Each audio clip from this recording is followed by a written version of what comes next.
Next ఏంటంటే sir, చాలామంది women కూడా మనల్ని మనం కంపేర్ చేసుకోవద్దు. నీ ఫ్రెండ్ సాఫ్ట్‌వేర్ ఇండస్ట్రీలో సీఈఓ పొజిషన్‌లో ఉంది. తనకన్నా నువ్వు టాపర్. నువ్వెందుకు ఇలా ఉన్నావంటే ఇట్స్ యువర్ చాయిస్.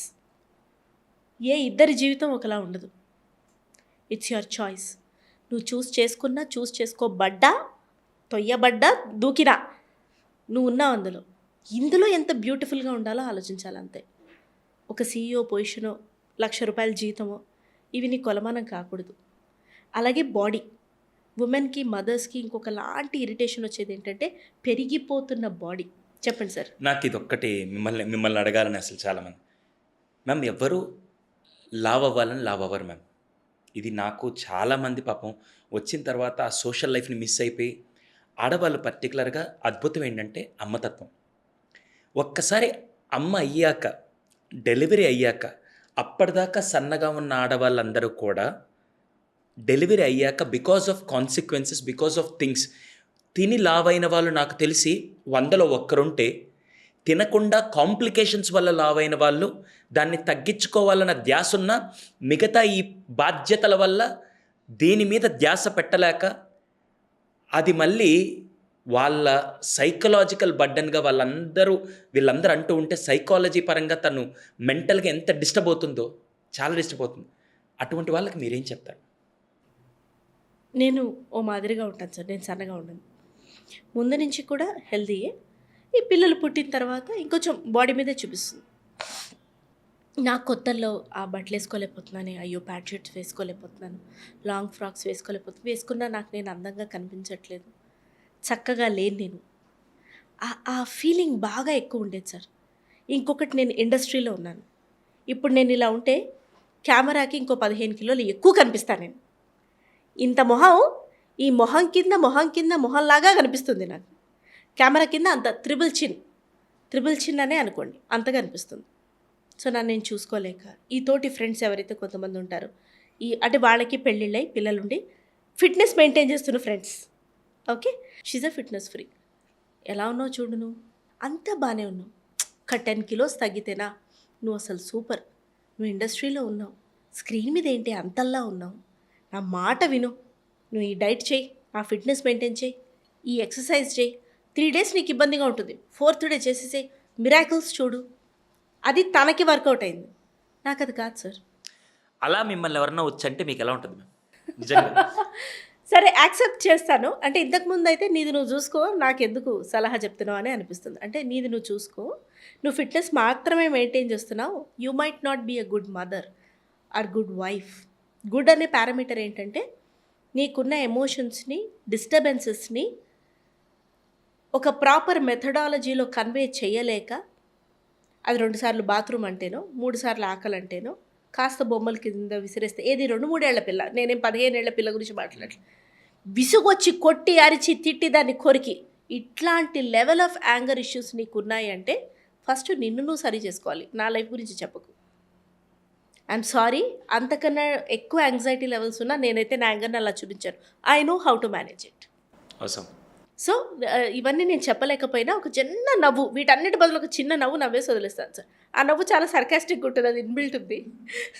సో ఒక నవ్వు నవ్వి వదిలేస్తాను. సో ఇలాంటప్పుడు వేరే వాళ్ళని ఎందుకు, నాది నేనే చెప్తా. ఈ సోషల్ మీడియా ఆర్ ఈ ఆన్ స్క్రీన్ ఉన్నప్పుడు ఏంటంటే సార్, మనకు ఎప్పుడు కూడా విమెన్కి ఆన్ స్క్రీన్ లైఫ్ తక్కువ. ఎస్పెషల్లీ ఒక 30s వచ్చేసి ఒక కిడ్ ఉంటే క్యారెక్టర్ రోల్స్ వేస్తున్నప్పుడు చాలా ఈజీగా 30sలోనే అమ్మ పాత్రలు కూడా అడిగిస్తూ ఉంటారు. థ్యాంక్ఫుల్లీ నేను ఎర్న్ చేయకపోతే ఇల్లు నడవని పరిస్థితి అయితే లేదు కాబట్టి I can choose the work or I can choose how I have to be. అలా చేయలేని ఉమెన్ పరిస్థితి చాలామంది, ఉమెన్ అండ్ మెన్ ఇద్దరు కష్టపడితేనో, లేదంటే ఉమెన్ మాత్రమే కష్టపడి మెన్ని పిల్లల్ని పోషించే పరిస్థితే ఉంది. ఇండస్ట్రీ అయినా బయట అయినా సరే చాలామందికి ఇప్పుడు. అలాంటప్పుడు వాళ్ళు ఏం చేయాలి, చచ్చినట్టు ఆ పారామీటర్స్కి లొంగాలి, సన్నగవ్వాలి, స్కిన్ మెయింటైన్ చేయాలి, హెల్త్ మెయింటైన్ చేసుకోవాలి, సోషల్ సర్కిల్స్ని మెయింటైన్ చేయాలి, పార్టీస్కి వెళ్ళాలి, సోషలైజ్ అవ్వాలి. ఈ మొత్తంలో వాళ్ళు ఎక్కడున్నారు, పిల్లలు ఎక్కడున్నారు, వాళ్ళు కూడా ఉండరు సార్. ఈ మొత్తంలో మనం కూడా లేం. ఎందుకంటే ఈ మొత్తంలో ఏది మనకి ఇష్టమో, ఎంతవరకు ఇష్టమో మనకి తెలుసు. ఇష్టం లేకుండా కూడా చాలా చేయాల్సి వస్తుంది. ఇప్పుడు నేను ఉదాహరణకి నేనున్నాను సార్, నాకు తెలిసిన ఈ ఫిట్నెస్ ఫ్రెండ్స్ ఆర్ఎల్స్ మా సిస్టర్ అడుగుతారు, అన్నం మీద నీకు అబ్సెషన్ ఎందుకు అని. It's not obsession. For me rice is an emotion. Obsession కాదు అది. అవసరమైతే అది లేకుండా నేను ఉండగలుగుతా. కానీ నేను అది లేకపోతే వచ్చేది నాకొద్దు. అది నాకు ఒక ఎమోషన్. నాకు అన్నం అంటే అమ్మ. మా అమ్మ కలిపెట్టిన ముద్ద, మా అమ్మ చేసిన వంట, ఆ వంటలోకి రుచిని యాడ్ చేసినటువంటి ఆ 4 మెతుకులు. పోనీ నేను ఇంతేం తినను, ఇంతే తింటా, ఇంత తింటా, కానీ చక్కగా టైం టు టైం తింటా. దానివల్ల ఒళ్ళొచ్చిందని కామెంట్ చేస్తూ ఉంటారు. నేను నవ్వి ఊరుకుంటా. వాళ్ళకి తెలిసింది అదే. తర్వాత నాకు అర్థమైంది. నేను తప్పైతే కరెక్ట్ చేయండి. ఎమోషన్స్ని లెట్ అవుట్ చేయకుండా స్ట్రెస్ తీసుకొని బాధపడడం వల్ల కూడా ఒళ్ళొస్తారట. అవునా? 200%.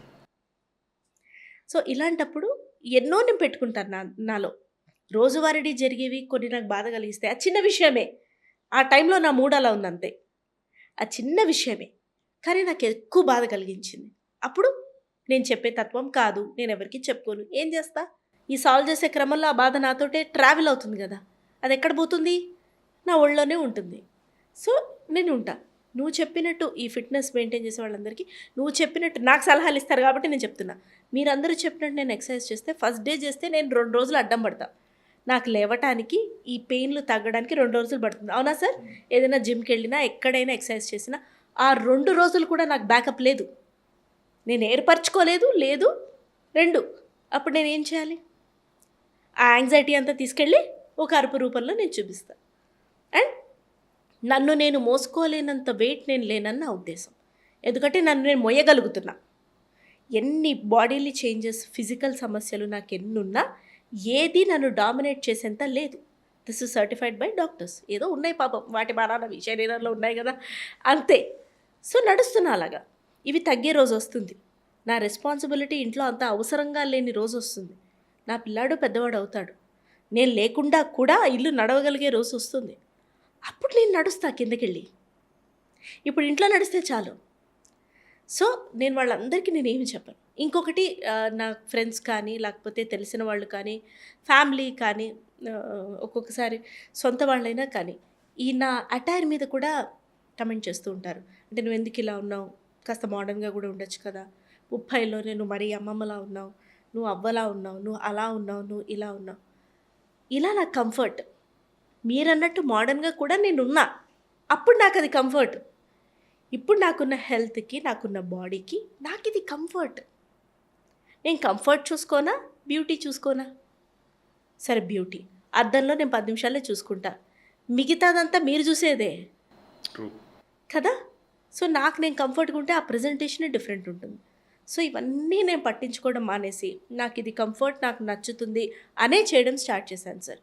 ఈ క్రమంలో నేను చాలామంది మనుషులతో మాట్లాడడం తగ్గించడం కానీ, కొంతమందితో నేను మాట్లాడలేనని చెప్పడం కానీ, కొన్ని పరిస్థితులు నేను పట్టించుకోలేని చెప్పడం కానీ అన్నీ జరిగాయి. But I have no regrets sir. ఎందుకంటే వాళ్ళందరికీ నా పరిస్థితి అర్థం కాదు. అర్థం చేసుకున్న వాళ్ళు నాతో ఉంటారు. ఒక్కొక్కసారి నా అనుకున్న వాళ్ళు కూడా ఇప్పుడు ఎలా అయిందంటే పరిస్థితి, ఒక్కొక్కసారి నువ్వు లావుగా ఉన్నావనో, ఇంకొంచెం తగ్గనో, కొంచెం ఇలా బల్జీగా ఉన్నావనో, సోఫాలా ఉన్నావనో దబ్బుక్కని జోకులు వేస్తుంటారు. నేను జస్ట్ నవ్వురుకుంటాను అంతే. నీకు అర్థమైంది అంతే, వేసుకో. ఫీల్ కూడా అవ్వను నేను చెప్పేది అది. బికాస్ నా మీద నాకంత నమ్మకం ఇప్పుడు ఏర్పడింది. అది తీసుకుంటేనే సమస్య వస్తుంది. తీసుకోకుండా లైక్ ఎంతవరకు తీసుకోవాలి, ఏది తీసుకోకూడదు అనే ఒక్క థిన్ లైన్ని కరెక్ట్గా ఆడవాళ్ళు కనుక చేసుకోగలిగితే their life will be something different. అంతే సార్. అదే సేమ్ థర్డ్ పర్సన్ పర్స్పెక్టివ్ అంటున్నారు. అనని నోరుంది, ఈ అదే అలవాటు అనాదిగా ఉంది. తొక్క నేను వచ్చి మార్చేదే ఉంది. తీసుకోలేనప్పుడు చెప్తా, నిన్ను కూడా చూసుకో నువ్వు ఒక్కసారి. నేను తిరిగండ మొదలు పెడితే మొహం తీసుకుని ఎక్కడా పెట్టుకోలేవు, పట్టదు కూడా అంత చిన్న మొహం. సో అందుకే చూసుకో నువ్వు అని టక్కన అనేస్తా నవ్వుకుంటూనే.